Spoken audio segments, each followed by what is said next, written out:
Hey guys, I'm Yadira Chavez with Positive Thinking Psychology Tricks Minus a Therapist. And for this week's lesson, we're going to talk about goals. Last week we learned that being positive didn't mean that you had to be cheerful or always giddy or smiling all the time. We talked about the presence of things that were going on in your life that you were happy about. So considering those things that you do already have in your life. This week, we're going to talk about positive goals. And what I mean by positive goals is we're going to learn how to set goals in our lives that will allow us to feel happy about them. So, we're going to go over 5 different criteria of setting goals in your life. So, the first criteria that you want to consider when setting a goal is to make sure that your goal is positive.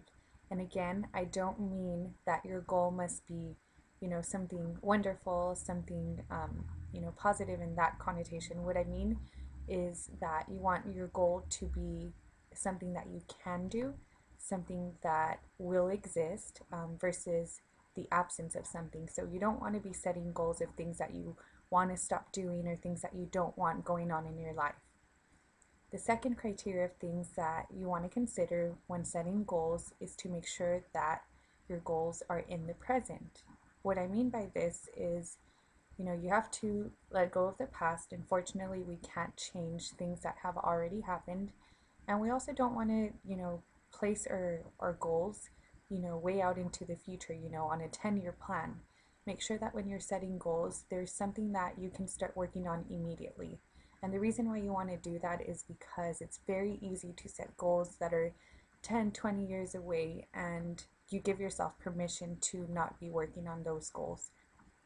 The third criteria of things that you want to consider when setting goals is that you want to make sure that your goal is concrete and measurable. What I mean by concrete is that you don't set a goal that's ambiguous or abstract, because then it becomes very difficult to measure whether you've actually completed that or not. So a vague goal could be, I want to feel fulfilled. So there are many definitions of, this feeling called fulfillment. And there are many ways that people can achieve being fulfilled.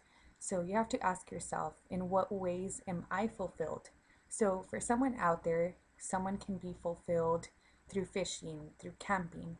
So for that example, you could, set a goal that is, measurable and concrete by saying, I would like to fish 2 times in this coming month. And then that's measurable. You can actually say, you know what? I went out fishing 2 times this month, and you'll be able to feel, happy for being able to attain that goal.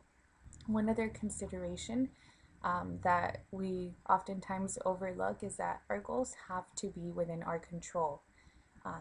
The reason why they have to be in our control is because we can't control somebody else's lives. We can't change somebody else. So make sure that when you're setting goals, there are things that you can accomplish. There are things that you can have, an impact on, that you can change. Don't be setting goals for other people. Let them watch this blog and, set their own goals. Finally, you want to make sure that your goals are attainable. If you set goals that are, impossible to reach, or that are so big that, you don't even know what first step to take, then, it's likely that you're going to feel as though you failed in reaching your goals. So make sure that you set goals that are attainable. And I'm not saying don't dream big, don't, shoot for the stars.